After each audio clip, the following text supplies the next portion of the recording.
Hello chaps, and welcome to my build update number 1 for the Eduard 1/48 scale Tempest Mk.V. It's a limited edition kit, and one that was kindly sent to me from one of my YouTube viewers and subscribers, Mr. Bob Dyer. Thanks for sending this, Bob. So I'm just getting into it and already starting to see some issues with the kit. Not in terms of engineering fits, because I haven't tried to fit anything together. It's more in line with the way it's been molded and some methods that have been used. So let's take a look. Alright, so the resin parts, I've trimmed all the runner gates off the edges. Now on the side panels they were nice fine strips, flash gates, which just tore off easily, because between the flash gate and the part itself there was a little indentation which helps it tear really easily. So that's a nice design. That was nicely done. Very easy for the modeler to remove the gates from some of these resin parts. And then others, like the seat, it was a solid block on the bottom like that, and when I was cutting through there with a razor saw carefully, because this is such a thin cast part, the seat, the bottom broke, so there was a hole in the bottom, so I had to remove part of the seat from that section on the top of the runner block and cement it in there. But you can see, looking at there, that there's been a fracture in there, but you won't see that once the seat belts are on. So just be careful if you ever get this kit when you're removing that runner block from the seat, because the seat's really fragile. Now I'm just prepping parts for sub-assemblies, paint all the parts for the cockpit, the resin parts, then put in the PE into the cockpit parts and assemble it, and again with other sub-assemblies like wheels, propellers, drop tanks, horizontal stabilizers, etc. Now the wheel base, another issue I see is if you can see these tabs sticking up all around the top surface of the wall section. We have what's called a tab gate, where this cavity is fed by a gate. In injection moulding you have a sprue which feeds the plastic into the mould from the moulding press, and then from the sprue you have what are called runners. These are runners, and those runners feed the plastic towards the cavity.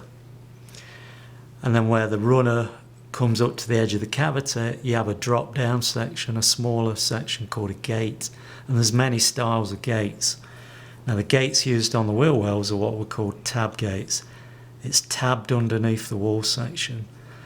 So you don't get a clean break. You get a slug of material left on the wall section, which you have to cut off, smooth off, sand off. It's not a like an edge gate where it can just be trimmed with the knife easily. You've got to knife a little bit harder and smooth off, and there's possibility of damage to the edge of the wall section there. The best gates to do for something like this would be a sub gate where it's self-shearing. A gate is bored into the steel and goes onto the wall section on the side, and as it is jet it shears off automatically and leaves a clean surface. But that starts to get costly, because you've got to create electrodes to burn that gate in, and it's cheap to do it this way. Some of this you can just machine in.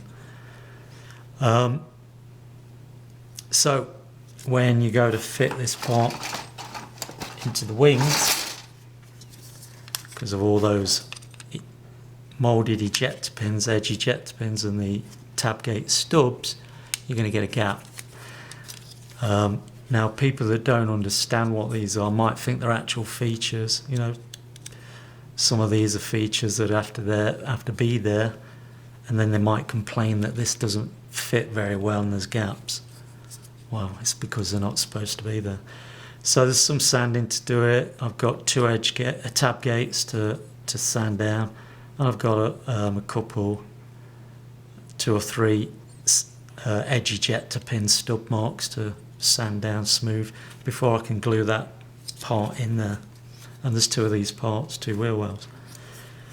So before we even get started, I'm not complaining, I'm just pointing this out as a injection moulding engineer that and a plastics engineer that I am, that there are better methods of producing these features. Also, you can see these raised features. Again, to someone that's not educated about injection moulding, they might think that these features are intentional and ignore them, and again try to assemble the upper wing halves on there. And these features appear on the inside of the upper wing halves as well.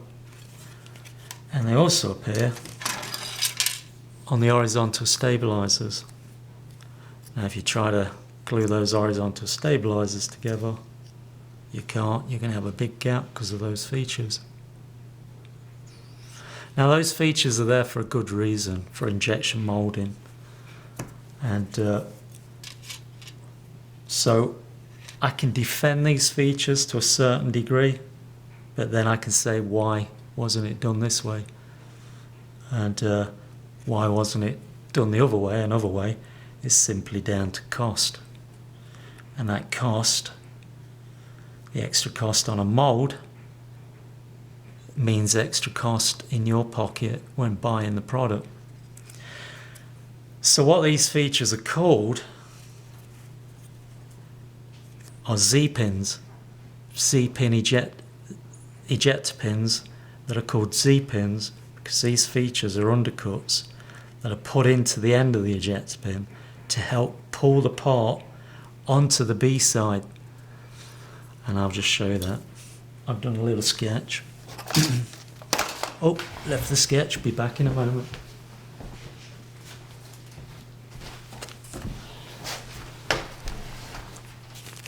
Okay, this is a section, this is the A side of the mould at the top. That's the section through the cavity or through the horizontal stabilizer or the wing, wherever this feature appears. Here's the ejector pin, and cut into the end of that ejector pin, machined into it, is an undercut feature. And as you can see, you've got a letter Z there if you look at that, the end of that pin. That's why it's called a Z pin. And with that undercut, when the 2 halves of the mould, let's show you the wings, 2 halves of the mould come together, A side, which is fixed, doesn't move, and the B side, which moves, when they close, materials ejected through the sprue on the A side onto a runner system, down the runner system to a gate, and in gates, edge gates onto the wing here. There's a gate scar there. And there's gate scars all around where it's been fed in multiple places to fill the cavity. So what happens is mould closes, plastic's injected, but as you can see, the wheel well apertures, holes here, features here, fine recessed panel line features, all have to be created by cores, which are raised pieces of steel off the A side. Now, with those features, when the moulding cools down, when the hot plastic that's liquid form when it's injected starts to cool, it shrinks. And when it shrinks, it's going to shrink onto these steel cores and grip. And therefore, it's going to prevent that part staying on the B side. and it'll stick on the A side, and that's not good because ejection is normally on the B side. So we want the part to come off on the B side, because on the B side of the platen we have what's called a knocker bar that comes through the centre of the platen on the B side. It pushes the ejector plate system in the B side to actuate the ejector pins to push the part off the B side core, so it can fall freely into a box at the bottom of the press, caught in a box or wherever. And so because of those features, these Z-pin features are important to pull the part onto the B side, ready for ejection. Now you're probably saying, why can't we eject off the A side? Well, it's not the standard way to do it, because there's nothing in the A side to actuate any ejection on the A side. So what that means is, to get A side ejection on the fixed half, you'd have to increase the depth of the A side, which is more steel on the mould. So you can create some risers that creates a space for an ejector set, and that ejector set that can then move freely within the A side with ejector pins on it to push the part off the A side. And to actuate that A side ejection, because we don't have the standard element that's built into the moulding press, we have to create a mechanism that actuates the A side ejection. Therefore, more mechanisms in the mould equals more cost. And the way they do that, there are some times where you need both A and B side ejection.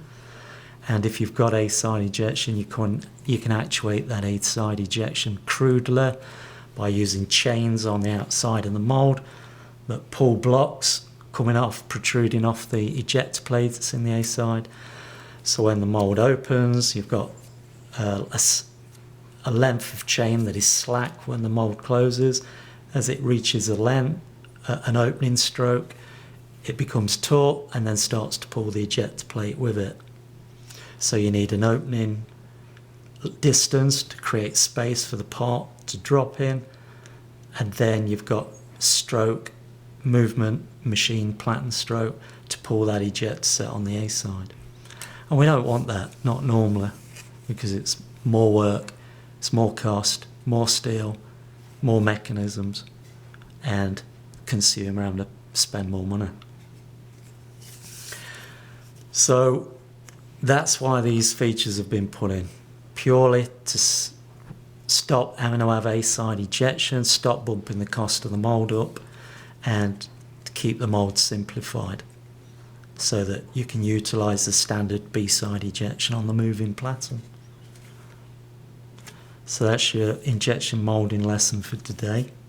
Hope it gives you an idea on why some of these features are important, why other things aren't done. We could have put these features on the outside. We could have put where the runners come in with the gates. You see the runner coming in with a gate, both sides of that part. You could have put an ejector pin with Z pins on there, either side, if there was danger of that part sticking in the A side, and then you could pull that part with the Z pins either side outside of the moulded part. Also, what I found, now we've got this sprue out, is there's no numbers on these sprues for the parts. If you look at the assembly instructions, we have a PE prefix which suggests photo etch, and we have an R prefix. Where's the R's? R11, R13, R14, R for resin. So we can identify what's resin and what's PE. And then if we turn over the fuselage, there's no prefix, it's just a number. So we know that that's a moulded part, but there are no numbers on the sprues. So you're having a look at the part on here and try to identify it on the sprues. Now that becomes a problem when you've got two sets of wheels, two sets of propeller blades, two sets of spinners, and they're all different. You can see I've got a set of blades, wheels and a spinner on the table already cut off, but before I did that I had to decide which set I was going to use. Now the only way I can do that is by looking at pictures for the particular model I'm doing to see whether I'm going to use this type of wheel or this type of wheel, this type of spinner or that type of spinner, this type of blade, because the blades are different. The the width of that blade is narrower than the width of those blades. This spinner is deeper than the spinner that's on the this is shallower than the spinner that's on the sprue. Now I could only decipher which one I wanted to use by doing some investigation. So that's a bit of a letdown that I've got to decipher parts because they're not numbered on the sprues. And there's these features. These are the ones that could have been avoided. Edge ejector pins on the wheel wells, tab gates. There could have been a different choice of gate, and there could have been a different method of ejection. I'm surprised because it's a recent kit. It's not an old kit. It's been manufactured with more modern machinery. So the capability was there to do a better method, but Eduard haven't done that. Well, that's it. I'm going to get on with cleaning all these features off these parts so I can start gluing them together and start priming and painting. So until my next update, guys, that's your injection moulding lesson for today. Talio, chocks away. Hey guys, Martin here, I'm back again with a further update on the progression of my Eduard Hawker Tempest Mk.V 1/48 scale limited edition kit. I was looking at the resin parts for the cockpit, all very nice, all very nicely detailed, and then we have some painted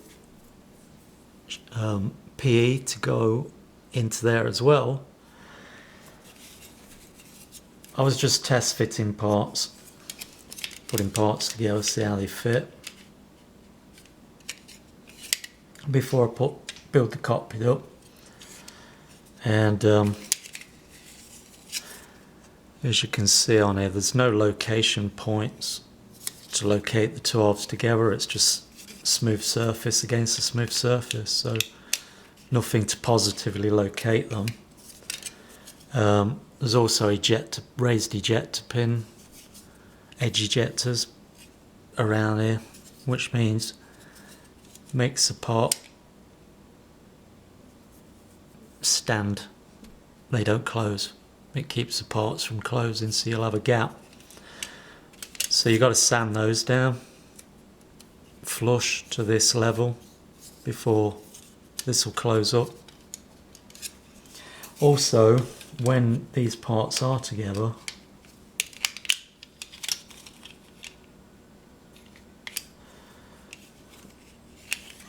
be better if I taped it. Let me grab a bit of tape. Sorry about this, guys.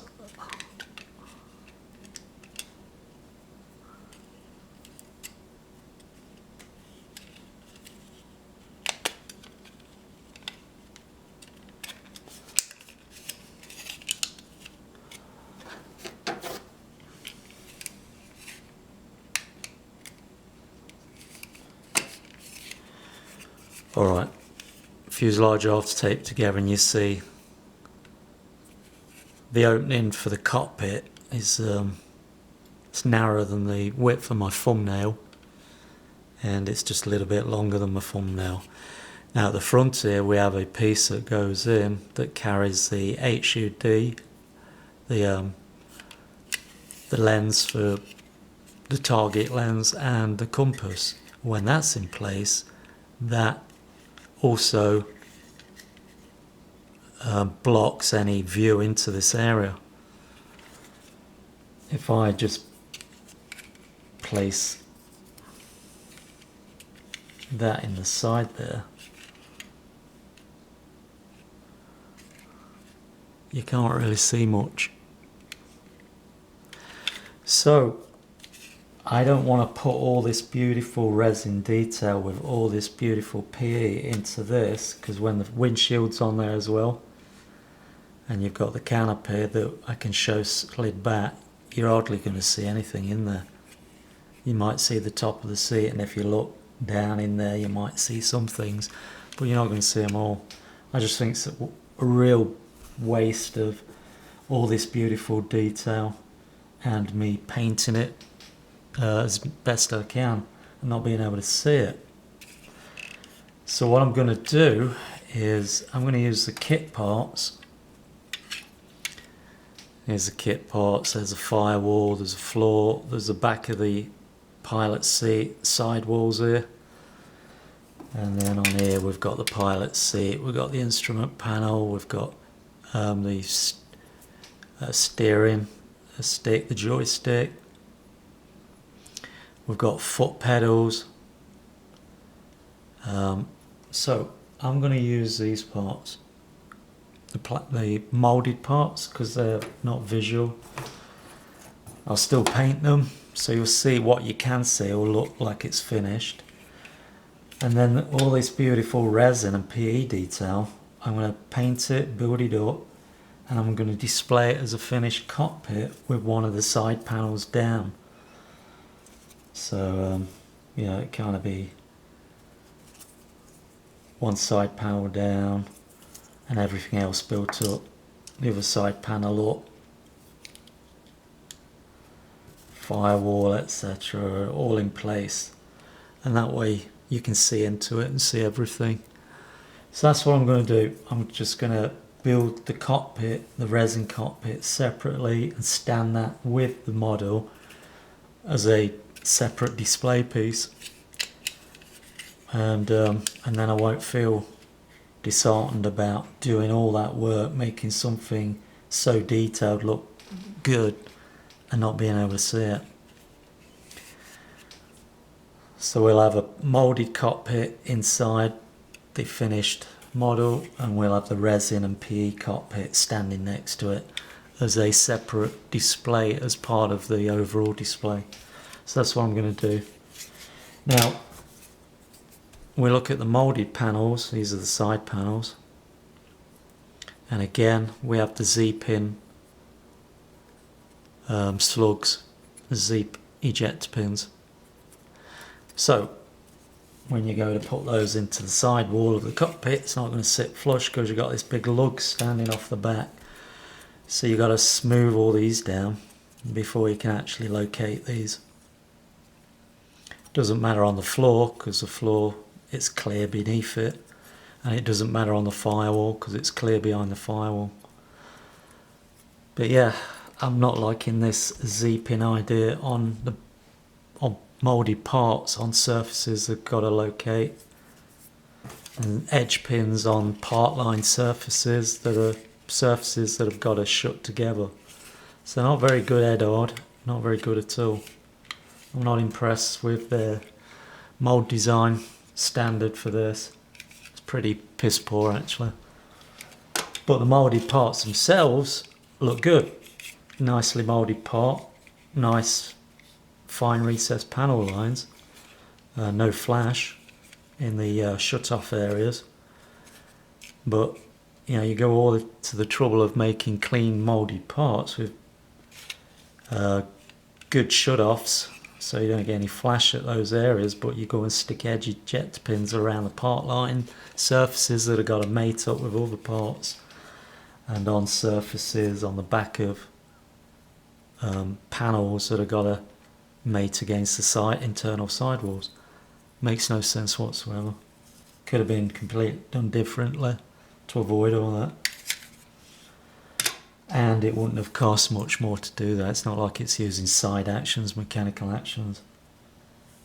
It could have been ejector pins on the runner systems outside of the moulded part, then just an overflow runner and ejected on that as well. and use slugs on those 3 points to pull the parts over. So yeah, or you could have just put these Z pins onto the main runners as well to pull everything. So I'm confused at the mold design for that. Alright, that's it guys, that's letting you know how I'm going to proceed with this build, and I'm now going to go on to putting primer on all these parts and building up separate cockpits. The wings are together, the landing lights are in place. I have to put all the PE inside the wheel wells, and then I'll prime inside there, paint inside there, and then they'll be masked by using the wheel bay doors to mask them. Propeller blades are assembled to the back plate, wheels are assembled, cleaned up and on cocktail sticks, and so are the drop tanks. So all these are ready to be painted. So that's it guys, I won't keep you any much longer. I'm going to make a move now. I've made a decision how I'm going to do this, so I can move forward a bit more quicker than I am doing so. Alright guys, that's it from me. Talio chalks away. Hey guys, I'm working on the PE in the wheel well. I've started putting some in, and I've just discovered a mistake by Eduard. As we look at the PE for the wheel wells, it's saying PE 62, 3 parts numbered PE 62. And we look on here, PE 62 is this part just here, which looks nothing like the part in the instruction booklet. What does look like it is those parts there, which are PE 61. Not sure you're going to be able to see them, maybe in that angle there like that, but it should be PE 61. So another error by Eduard. Just keeping you all informed of this kit, errors and poor design decisions on the mould. Right, that's it from me for this for now, and I'll continue updating with anything else I find along the way during this build. Alright, Talio guys, chalks away.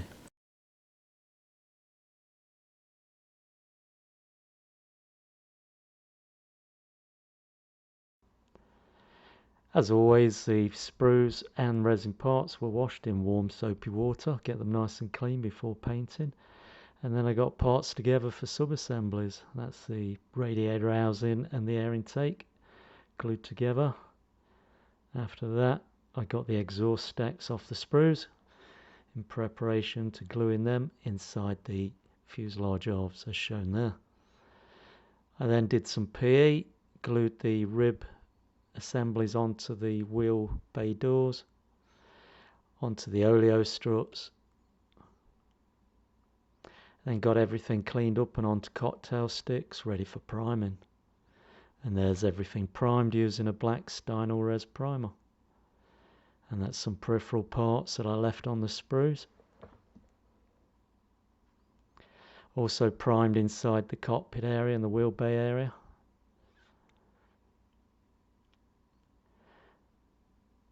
Then moved on to painting a grey onto those parts. I did my own mix, grey with a bit of sky and a bit of white. That's the wheel bay doors inside an area that could be visible through the cockpit.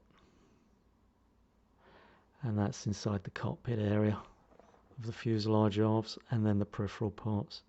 So that's it for this build update guys. Until the next one, I'll have the cockpits built up, painted, assembled, ready to go. So until then, Talio chalks away.